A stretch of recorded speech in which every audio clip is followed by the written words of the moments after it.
बिहार का सुशासन लगातार बिहार में अराजकता को समाप्त किया है, जंगल राज को समाप्त किया है।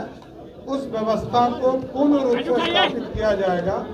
लेकिन ये जरूर कहूँगा कि अपराधियों के लिए ये जो विभाग मुझे आज मिला है, जिसका पदभार मैंने ग्रहण किया है, ये माननीय प्रधानमंत्री नरेंद्र मोदी जी, माननीय गृह मंत्री अमित शाह जी और माननीय मुख्यमंत्री नीतीश कुमार जी का प्रिय विभाग है। नमस्कार, पॉलिटिक्स में आप सबों का स्वागत है।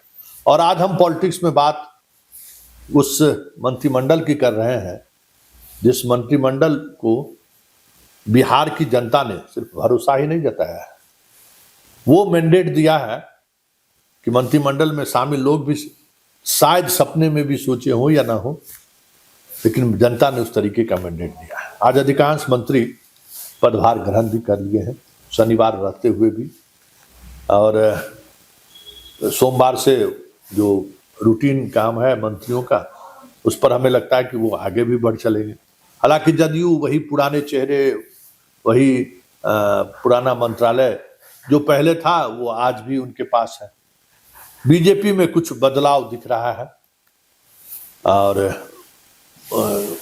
पुरस्कार है या फिर एक औपचारिकता है कि दिलीप जायसवाल जैसे लोगों को, पिछले बार भूमि सुधार मंत्री थे, इस बार उनको नए तरीके से उद्योग विभाग का मंत्री बनाया गया। खैर, सवाल वो नहीं है। सवाल यह है कि आज मंत्रिमंडल के अधिकांश सदस्यों के शपथ ग्रहण के दौरान जो चीजें देखने को मिला, उस पर गौर करने वाली बात है। उपेंद्र कुशवाहा के बेटे कुछ अपने अलग रंग में दिखे। सम्राट चौधरी की तो बात ही जुदा है, और बोलने वाले माने ही जाते हैं। श्रेयसी सिंह का एक अलग अंदाज दिखा, जो सौम्य तरीका है उसमें। और लेसी सिंह और बाकी जो मंत्री हैं, पहले से मंत्री हैं, तो उनके लिए कोई न मंत्रालय बदला है न पदाधिकारी बदले हैं, तो कोई नई चीजें देखने को नहीं मिली। लेकिन एक बात जो बदलता हुआ दिख रहा है वो ये है कि एक विशाल जनमत, जनता ने जिस तरीका का मैंडेट दिया है इन मंत्रियों को, इस सरकार को, उसका दबाव किसी मंत्री के चेहरे पर दिखा नहीं। आज सम्राट चौधरी ने एक अलग अंदाज में अपनी बात को रखा है, वो रखते रहे हैं, उसमें कुछ नई चीजें नहीं है। लेकिन मंत्री को जो जिम्मेवारी है और जो जनता का मैंडेट है, और उस मैंडेट के बाद जो एक जिम्मेवारी का एहसास होना चाहिए था, वो दूर दूर तक नहीं दिखा है।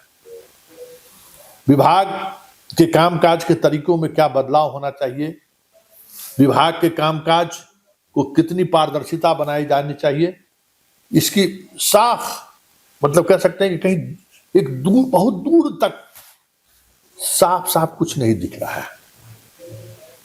ये बड़ी बात है। मुख्यमंत्री की जो स्थिति है सबको पता है। अब जिम्मेवारी सम्राट चौधरी पर है, और वो गृह विभाग लेके मतलब बिहार के लॉ एंड ऑर्डर को प्राथमिकता देने की कोशिश कर रहे हैं।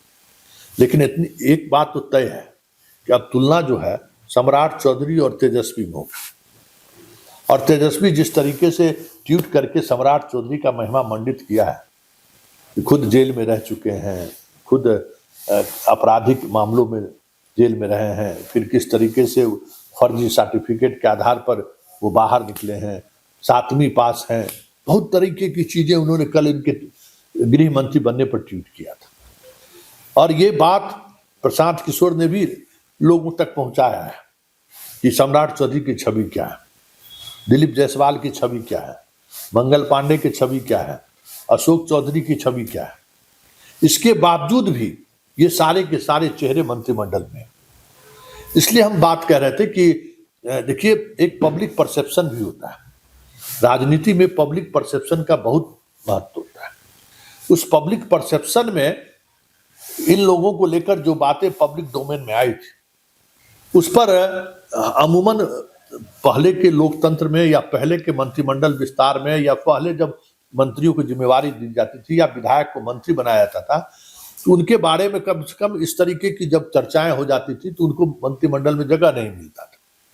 मतलब अगर मीडिया ने कोई खबर सामने रखा है, कोई सुप्रीम कोर्ट के कोई जजमेंट का हवाला दिया है, आप उसको नजरअंदाज अगर इस तरीके से करिएगा तो आप लोकतंत्र को कमजोर कर रहे हैं और इसका प्रभाव गवर्नेंस पर पड़ेगा, ये भी तय मानिए। 7वीं पास है या फेल है या पीएचडी है, ये अलग बात है। जिसके साथ आपको गवर्नेंस में काम करना है वो कहीं न कहीं आपको परख लेंगे कि आपकी योग्यता क्या है। अभी तक सारी कमियों, मंत्री की सारी कमियों को मुख्यमंत्री नीतीश कुमार 20 वर्षों से ढकते आ रहे थे। अब नीतीश कुमार इस सीन में नहीं है और ऐसे में ये जिम्मेवारी सम्राट चौधरी पर बढ़ रही है कि वो जो कमियां हैं उस कमियों को कैसे न्यूट्रलाइज करे, मतलब उसको इस तरीके से करे कि वो कमी सामने नहीं है। लेकिन पहले दिन से जो अहंकार उपेंद्र कुशवाहा के बेटे में देखने को मिला, जो बातें सम्राट चौधरी में देखने को मिला, तो इसके सहारे आप राजनीति कर सकते हैं, शासन प्रशासन नहीं चला सकते, क्योंकि शासन प्रशासन चलाने का एक अलग स्किल है। लालू यादव और नीतीश कुमार में क्या फर्क है? लालू यादव बोलकर शासन स्थापित करने की कोशिश किया, नीतीश कुमार ने लिखकर शासन स्थापित किया। इसलिए बहुत सारे ऐसे मुद्दों पर भी बयान देने के बजाय नीतीश कुमार सुशासन स्थापित करने की कोशिश की और लोगों ने महसूस भी किया। और लालू यादव सामाजिक न्याय के सहारे उन सुशासन वाले चीजों को नजरअंदाज करते रहे, कितने दिनों से सत्ता से बाहर है। तो जो सुशासन का जो माइंडसेट होना चाहिए वो इस मंत्रिमंडल में किसी मंत्री को उस तरीके से अगर आप जज करें तो दिखाई नहीं दे रहा।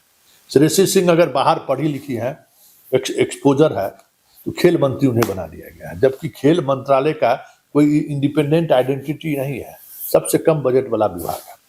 ये चाहकर भी बहुत कुछ नहीं कर पाए। खेल विभाग में आप क्या कर सकते हैं? जिस विभाग में आप डिलीवर करने की स्थिति में थे वहां आपको न जगह दी गई और ना उस तरफ बीजेपी ने सोचा है। तो इस पूरे मंत्रिमंडल में एक बात तय मानिए, जिस तरीके से लोगों ने अपनी मतलब लोगों के नजरियों को नजरअंदाज करके मंत्री बनाया गया है। अशोक चौधरी कैसे मंत्री बने हैं इसका भी इनसाइट स्टोरी कभी हम चलाएंगे। लेकिन आप जिन पर भ्रष्टाचार के गंभीर आरोप लगाए, उसको अगर आप इस तरीके से प्राथमिकता देंगे, इस तरीके से उनको तवज्जो देंगे, तो फिर वो सरकार जनता की नजरों में शपथ के साथ ही गिरती हुई दिखने लगती है। सोशल मीडिया पर आप देख लीजिए कि किस तरीके से ट्रोल होना लोग शुरू हुए। और जो सम्राट चौधरी जो हाफी डिफीट जो बोले थे, अब सब जगह वही लोग चल रहा है, हाफी डिफीट हाफी डिफीट। तो आप उस लोकतंत्र के उस जज्बे को अगर आप इस तरीके से नजरअंदाज करें, इतना तो तय समझिए ये सरकार को हर महीने मतलब सरकार गठन के साथ ही इनको हनीमून पीरियड नहीं मिलने वाला है, ये तय समझिए। शपथ ग्रहण के साथ ही कह सकते हैं कि जनता इनको मोल भाव करना शुरू कर दे तो कोई बड़ी बात नहीं हो। और ये मोल भाव और अलोकप्रियता की मतलब इनका जो ग्राफ है इनकी लोकप्रियता का, वो धराम से गिर जाए तो ये भी कोई बड़ी बात नहीं है। इसलिए इस मंत्रिमंडल से लोगों की कोई खास उम्मीद नहीं है। ये चीजें चर्चाएं आम लोगों में दिख रही है और ये बड़ा नुकसान इस पूरी सरकार को दे जाए तो ये भी कोई बड़ी बात नहीं है। ऐसे में 6 महीने बाद बिहार में एक अलग तरीके का मैंडेट के खिलाफ आक्रोश सड़कों पर भी दिखने लगे तो ये भी कोई बड़ी बात नहीं है।